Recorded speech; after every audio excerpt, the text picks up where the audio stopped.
Hi, Dr. Miller. This is Joel and I's presentation over suspension. So, I work for Edmond Public Schools, and Edmond Public School in their policy, they have 34 behaviors that can lead to in-school or out-of-school suspension. Some of the major ones are cyberbullying, cutting class, academic dishonesty, arson, fighting, forgery, or gambling.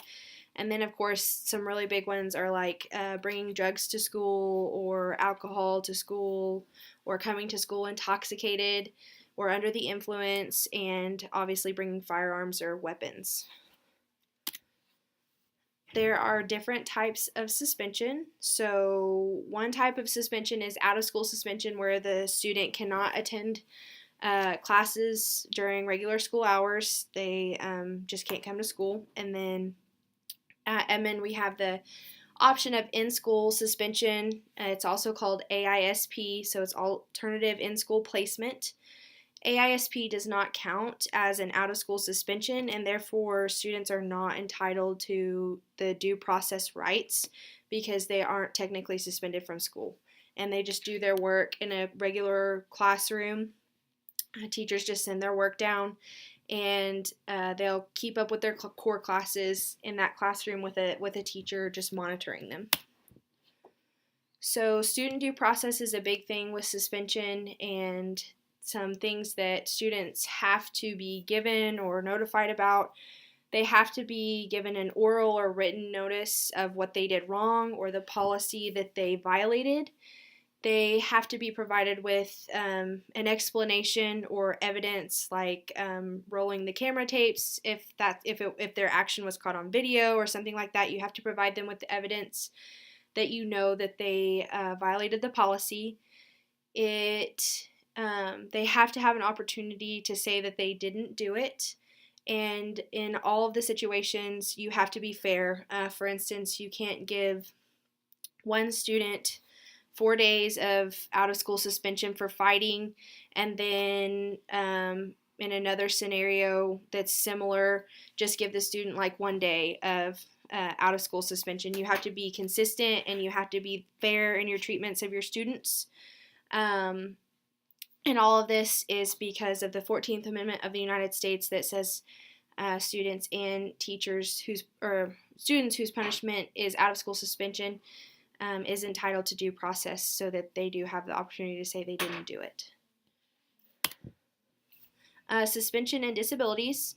So IDEA, or Individuals with the Disabilities Education Act, students with disabilities may require additional procedural considerations due to the Individuals with Disabilities Education Act. So what this means is if the student's behavior was the result of their disability, other action should be taken besides out-of-school suspension, and that situation needs to be evaluated and looked at based on what happened, and it needs special consideration if it's a student with a disability, and you need to try to find any other means possible to discipline that student besides out-of-school suspension. So in Edmond, there are steps that an administrator should take that are outlined in board policy. So before the student is suspended, the administrator should probably have some type of pre-suspension conference, and this is where part of the due process will come into place. A student has to be made aware of the policy that's been violated. They have to be asked if they understand why they're in trouble or why the policy was violated, and the student is given the opportunity to explain why they did what they did, and all other punishments need to be considered, or some other type of punishment needs to be considered other than out-of-school suspension, especially if it's their first offense. But if at the end of the day they choose out-of-school suspension, the parents have to be notified immediately, and the parents have 5 days to appeal the decision, and if they don't, then the punishment will stand. If it's an immediate suspension, a student can be removed immediately if the principal feels the student's presence is a threat to the safety of other students in the building. A meeting has to be set up with parents as soon as possible if this is the action that is taken, and parents may appeal the method of discipline at that time if they feel that it was incorrect. That is their opportunity. It has to be done. They have to appeal before 5 days or within 5 days, or the punishment will stand. Suspensions in excess of 5 days. So if the principal decides that the student needs to be suspended for more than 5 days, the principal has to provide the parents with an individualized plan for out-of-school suspension. So the principal and probably the teachers and counselors are going to prepare a plan for getting the students' work together and helping that student be as successful as possible while they're not in the actual physical classroom. It also includes any other pertinent core class information, and a copy has to be provided to the parents and the students in a timely manner. The parents are responsible for making sure that the student has an environment where they can get their work done, and the parents are responsible for making sure that the work comes back to school or makes it back to school for teachers to grade and comment on. Also, just some things in the appeals process or the due process part for Edmond Public Schools. So if a student is suspended for 10 days or fewer, it's got a less formal process for the appeal, and the student can ask for a committee to be composed to appeal with administrators or other teachers, and it has to be done within 5 calendar days like talked about before, and the decision will be final if an appeal isn't made within the 5 days. But and pending the appeal, the student can come to school, but there are in-house restrictions, like the principal doesn't necessarily have to have the student go back to the regular ed classroom. They can be in alternative in-school suspension, AISP, or something like that, whatever the principal thinks is proper, but they can come to school until the appeal takes place and a final decision is made. So the superintendent picks a committee to hear at the appeal. It can be a district level chairperson, a certified employee from the student's school site, an administrator from another site with the same grade level configuration, a teacher and administrator who witnessed the action or the conduct cannot be on the committee, and the hearing is scheduled as soon as possible for the family, and they'll be notified in writing or by phone of the hearing. Prior to the hearing, the appeal committee chair will conduct an investigation of the student's out-of-school suspension and do all of those things. At the conclusion of the presentation of evidence at the meeting, the committee will come to a decision, and it will be final. That decision will be final and non-appealable. If it is a long-term out-of-school suspension, meaning that's in excess of 10 days, a student can appeal. The superintendent will be involved, and in order to appeal, the letter has to be presented to the superintendent of the school within 5 days. If it's not, it's non-appealable. Pending the appeal hearing, they can attend school, but it's the same as short-term suspension. It will have in-house restrictions as the principal feels, whatever the principal feels is necessary. The actual hearing, the superintendent of schools will appoint a review committee consisting of not less than 3 district-level administrators, one of whom shall be designated a chairperson. No administrator is eligible to serve on the committee who is a witness to the student's conduct or involved in the disciplinary action. The hearing will be decided upon, and the family will be notified by phone or in writing of when the hearing is. And if they want to have legal counsel at the committee hearing, you have to give 24 hours notice to the committee that you are going to be represented. The committee will outline the conduct, and they'll go through the meeting. They'll present evidence, and at the end of it, the Board of Education will review it and make a decision, and then they can appeal to the Board of Education. They'll kind of go through the same process, and at the end of that, the decision will be final. And then we just have a video talking about alternative options to suspension, because it's been found that students who are suspended or have out-of-school suspension oftentimes are more at risk to drop out when they're left alone because their parents are working, they're not being taken care of, their parents aren't supervising and making sure they're getting their work done. A lot of times they're alone, they're at a greater risk to be involved in gang activity and things like that. And so this was just a new idea that people in Chicago came up with because they were having a huge problem with suspensions in Chicago, and it's really interesting.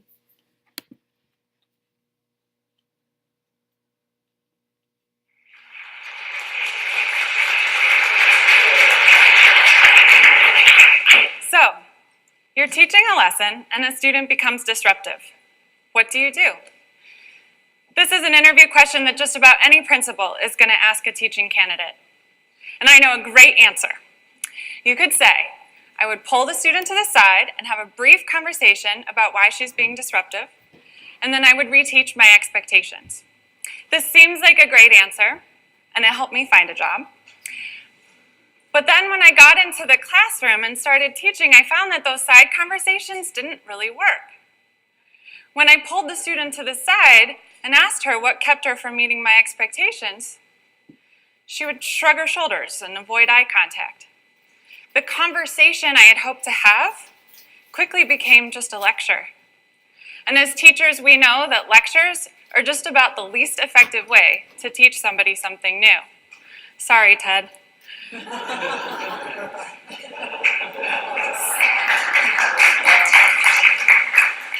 I asked my students, what do I need to do to get you to change your behavior?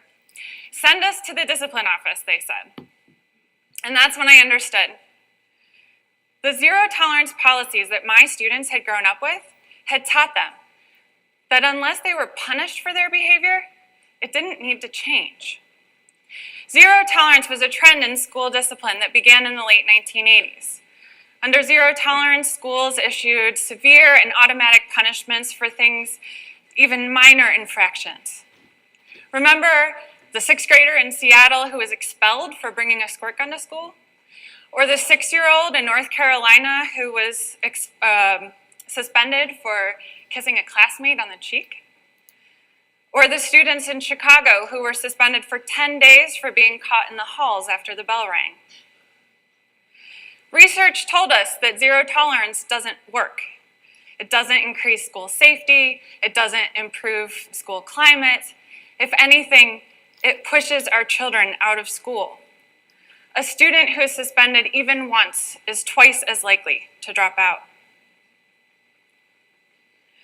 Parents and community members fought for years to end zero tolerance, including the Community Youth Justice Initiative. And in 2006, after this long, hard fight, Chicago Public Schools became one of the first districts in the country to adopt an alternative approach known as restorative justice. But while the policies around zero tolerance started to change, the culture stuck around. Students are still suspended for up to 10 days for fighting. They're still removed from the classroom for things that have nothing to do with school safety, such as coming to school out of uniform or cutting class. Yes, the punishment for not going to class is having to miss class. And I can bet that at many schools throughout this city, despite the fact that restorative justice was adopted 7 years ago into our student code of conduct, that many people still don't really know what it is. But restorative justice advocates are still working hard to support its implementation in schools. Lots of high schools start by forming what's known as a peer jury. It's not what it sounds like. Students don't judge their peers and they don't issue punishments. Instead, they ask open-ended questions and they listen empathetically to determine the needs of both the victim and the offender so that they can repair the harm and restore their relationship. The goal of a peer jury, just like any restorative practice, is to ensure accountability, increase community safety, and develop social and emotional competencies. At one peer jury hearing that I sat in on, the girl was referred for having cursed at another student in the class. It took the jurors a little while to get the girl to open up, but once she did, she revealed that the student she'd been cursing at was a gang member who had been harassing her on her way home from school. She felt unsafe around this boy, but didn't feel comfortable telling the teacher what was going on. Then, a couple of the jurors revealed that they had also been intimidated by gang members in the past. And they were able to tell the girl the names of a couple of adults in the school who they trusted to address the problem. And they also gave her some strategies about how to protect herself, both in school and in the neighborhood. The student left the jury hearing with a plan for how she was going to restore her relationship with her teacher and some tools she could use to advocate for herself and protect herself. I think about how, if this girl had just been sent to the discipline office and given a punishment for the rule that she broke of cursing, none of this would have come about. Gang activity is a serious challenge in my high school. And for a while, we had a zero tolerance policy to address it. Any display of gang affiliation was an automatic 3-day suspension. And at first, I supported this policy. I didn't want to see gang activity in my school. But then, I watched one gang member after another drop out. And I realized that our policy had an unintended consequence. By pushing our gang-affiliated students out of school, we were pushing them straight into the open arms of the gangs. If these students, or these children, had ever had any doubt in their mind about where they belonged, we were sending them a message loud and clear. The schools didn't want them, the gangs did. We wanted to send a different message, one that said, we don't agree with your behavior, but we care about you and we want to help you change. So we opened a restorative justice center in the school. We called it a care room, one where teachers could send any student in need of restorative counseling or mediation. There we were able to meet with many more students than we could with a peer jury, and we were able to work with the same students over longer periods of time. One of the students that we saw quite often in the care room last year was a girl named Araceli. The first time I met Araceli, she was walking down the hall, cutting class with a friend. I told the girls I would walk them to class to make sure they got there, and they responded by cursing at me and threatening to hurt me. This was typical for Araceli at the time. She was a very strong-willed girl who didn't like anybody telling her what to do. She was cutting class often, getting in trouble often, and failing most of her classes. By most accounts, Araceli was headed towards becoming a high school dropout.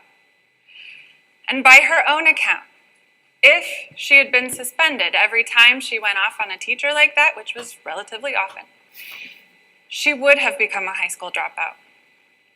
What's the point in coming to school, she said, if you know you're just going to end up getting kicked out?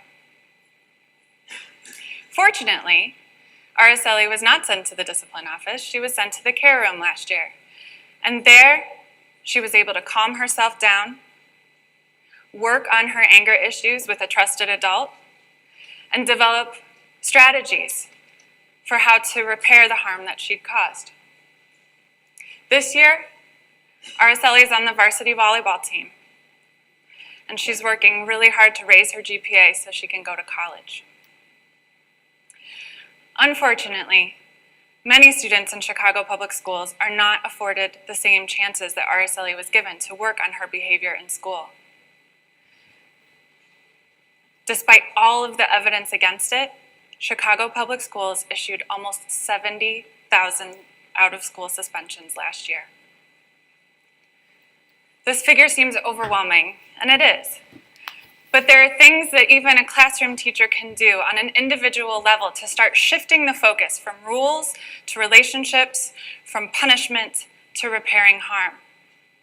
Talking circles are a safe way for a teacher to build community in the classroom and develop communication skills. Each student shares their story as they feel comfortable, and everybody else just listens. It's incredibly simple and incredibly powerful. One of the most powerful talking circles I led was in my junior level geography class a couple of years ago. This class was full of big personalities, some Black, some Mexican, some Puerto Rican.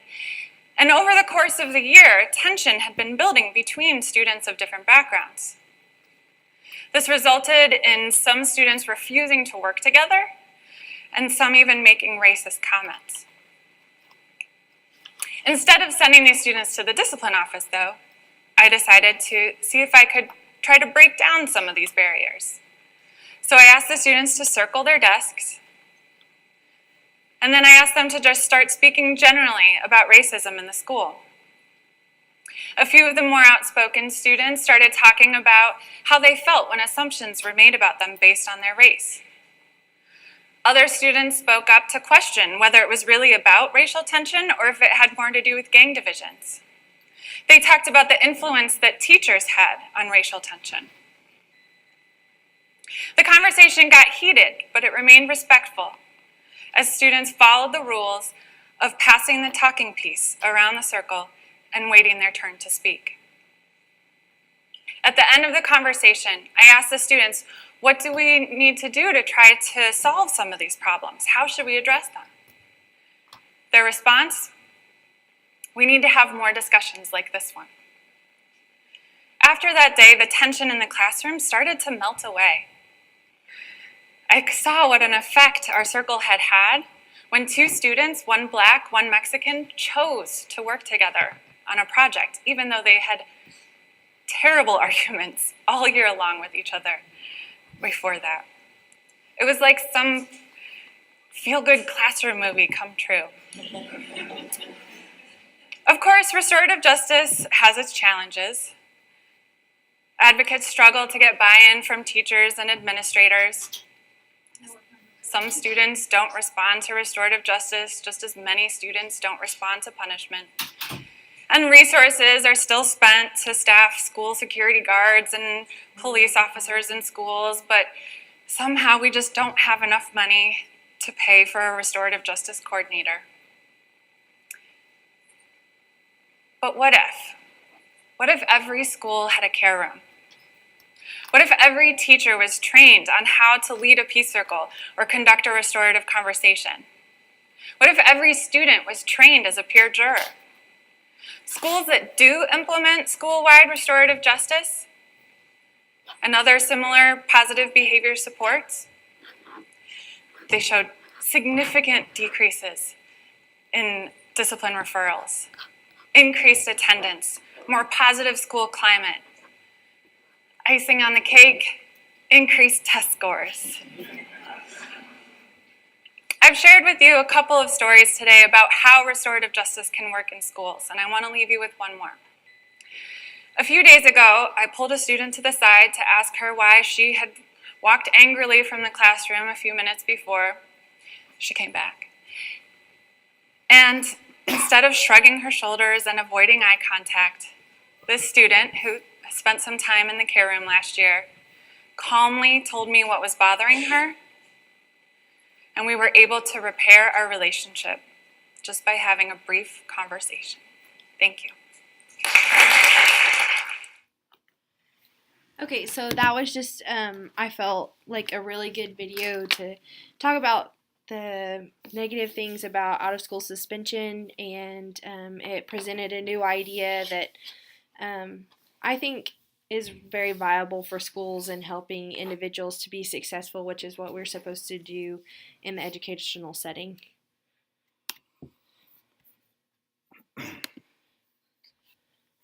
Hi, Miss Miller. This is Joel Rogers. I work with Metro Technology Center. So the second half of this, I'm going to talk some about some of our board policies in relation to student suspension and that type of thing.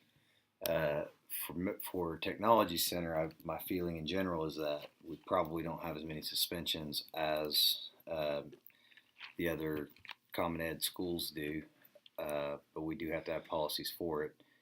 And we actually were in the process of revising our current policies and updating them.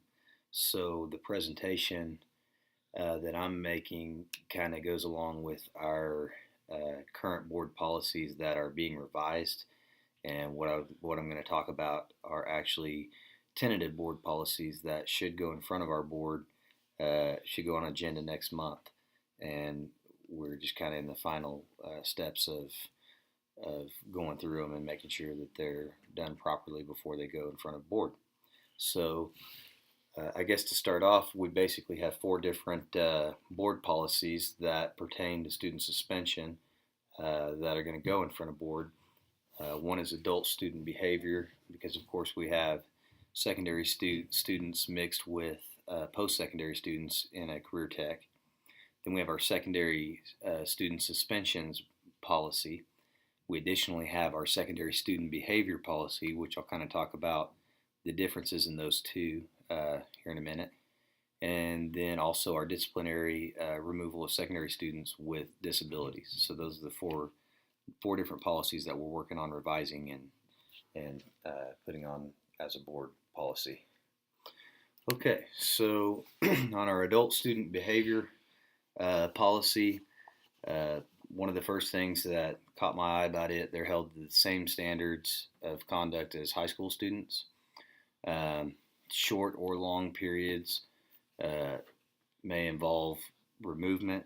So I mean, the wording used in our policy is that we will utilize procedures that are fair and reasonable, and removal may involve short or long period, and it may involve permanent removal as well. So if we have to expel a adult student, it would fall under this policy also. As far as procedures for the policy, immediate removal of a student, that's kind of decided based on administrator decision. They have to ascertain whether or not the immediate removal of the student is required. If dismissal is found necessary, then that administrator has to document their justification, and they have to report it immediately. They have to forward it to the superintendent and contact the student as well. Then the evidentiary hearing is the second step, and it has to be held as soon as possible, no more than 72 hours of the dismissal. Then the decision is made. Once that evidentiary hearing's been held, the administrator is going to summarize the findings into a report, and the imposition of the discipline will commence following the announcement of the decision or issuance of the written report, whichever occurs first. And should the punishment be one of short or long-term removal, then the administrator again will notify the superintendent of that action. And then the appeals process on that, if an appeal is going to be taken, it has to be commenced by letter to the superintendent within 5 school days of the final decision that was rendered by the administrator. Also on adult students, readmission is another topic that is discussed in our adult student policy. And under the readmission portion, if a student is dismissed, if they're eligible to be readmitted upon proper application for readmission. However, the administration may consider the student's prior disciplinary and incident record in determining whether or not they want to grant the student's request for readmission. So it's effectively at the administrator's discretion, or at the school's discretion, as to whether or not they want to readmit that adult student if they've been let go. The students in that policy also, our students have to have notification of the policy. So the adult student behavior code has to be distributed to all of our adult students annually, and we typically go over that in the classroom with them when they start into the class. As far as specific behavioral issues that can cause disciplinary action up to and including the possible dismissal of the student, I'm not going to list every one of them, but I will tell you that on the adult student side, there are 48 listed in our policy. So there's a wide variety there, everything from, just vulgarity to vandalism, arson, cheating, gambling, indecent exposure, you name it. It pretty much addresses everything. Another thing on our adult student behavior policy that caught my eye is that students attending the Technology Center by virtue of a special program are required to follow not only our Technology Center's board policies, but they also have to meet the requirements and the minimum standards that are set by the program that they're receiving program benefits from.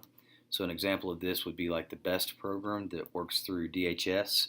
The BEST program has attendance requirements, a certain number of hours and things like that they require out of those students, and so they're held to that standard in addition to our board policies for adult students. The next one that I'm going to talk about is our high school or our secondary student suspensions policy. In this board policy, we pretty much are just outlining not as much the particular infractions that the students have, rules that they've broken. It's more about the process and procedure that will follow when they do break those policies. Then the following slide, I'll talk a little bit about what those infractions are. The only one that this specifically addresses in this policy, there's three: violation of school regulation, possession of intoxicating beverage or illegal drugs, and then possession of a dangerous weapon. And students who are suspended under either of those first two, they're provided with an education plan. No education plan is required for students who are suspended under that third category, which is the dangerous weapon category. Another thing that this policy addresses is violent acts towards school personnel. One of the things that I noticed on that, students that are suspended for a violent offense directed towards a classroom teacher shall not be allowed to return to the teacher's classroom without the teacher's prior approval. Whether it's considered a violent offense, requiring an effective teacher's approval as a condition to return. So it's basically up to the teacher whether or not they're allowed, or whether or not they're going to allow that student to return to the classroom. As far as the process goes, we have a pre-suspension conference, followed up with a conference with the students' parents. Then an individualized plan takes place, and suspensions that are in excess of 5 days have to include a individualized plan for either home-based schoolwork assignments or appropriate work assignments, per that setting. The suspension terms, they can be short, anywhere from short-term to long-term. Long-term suspensions are those that are in excess of 10 days. Suspensions will not extend beyond the current semester.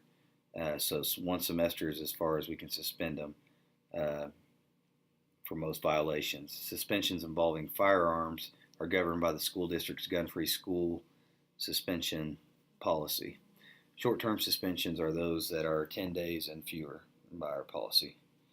Then it basically talks a little bit about the appeals process for long-term suspensions. They can appeal to the superintendent or the superintendent's designee. Then they can also appeal beyond that to the Board of Education, and goes at great length to describe every step involved with all of those processes. think that's all I'm going to cover on that one. Then the third policy that we're revising is our secondary student behavior policy. This is more along the lines of high school in-school suspension kind of thing. Can involve suspension. The disciplinary code, it can include in-school placement or out-of-school suspension, either one. This one, kind of like the adult policy that I mentioned earlier, lists out each and every infraction, and I believe there's 49 different infractions, everything again from vandalism, cheating, extortion, plagiarism, all different types of things that are included in that policy. Also talks about the School Safety Bullying Prevention Act, the statute Title 70. It addresses that. It gives us some sample disciplinary options, such as instructor or administrator intervention, detention or in-school intervention, alternative in-school placement, alternative out-of-school placement, school service, and then, of course, lastly, out-of-school student suspension. Again, that one we don't see very often in career tech. And then the fourth and final policy that I was looking at, this is like the others, is actually not a policy, but it's fixing to be. This one has to do with the disciplinary removal of secondary students with disabilities. I know we had an issue this school year that caused this policy to be revisited with a student who was a student with a disability, and our current policy didn't properly address it. So I know that that's why this one was being looked at. So for the purpose of the policy, they're considering any child with a disability to be someone who has sought under the Individuals with Disability Act, Section 504 of the Rehabilitation Act, or Title II of the Americans with Disability Act. Pretty much in these situations, they're determined on a case-by-case situation. The determinations are made that way. Short-term disciplinary removals, again, means any removals that are 10 days or fewer. A change of placement occurs if the removals for more than 10 consecutive school days, or if the student's been subjected to a series of removals that are 10 days or less during the same school year. That constitutes a pattern. Educational services during short-term disciplinary removals, the Tech Center has to provide the student with a disability the same level of services that it provides students without disabilities during removals that are 10 days and less. So we still have to account for the student learning piece of that. Some special circumstances. Special circumstances with students with disabilities, situations where they carry or possess a weapon at school or on school premises. That would be considered a special circumstance. If they knowingly possess or use any kind of drugs or solicit the sale of any kind of drugs or controlled dangerous substance, and if they've inflicted any serious bodily injury upon another person while they're in school.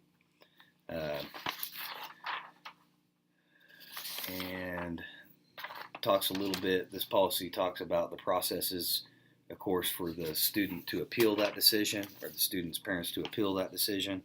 And I'm not going to go into all of those, but that's basically our policy in a nutshell for students with disabilities and their suspensions.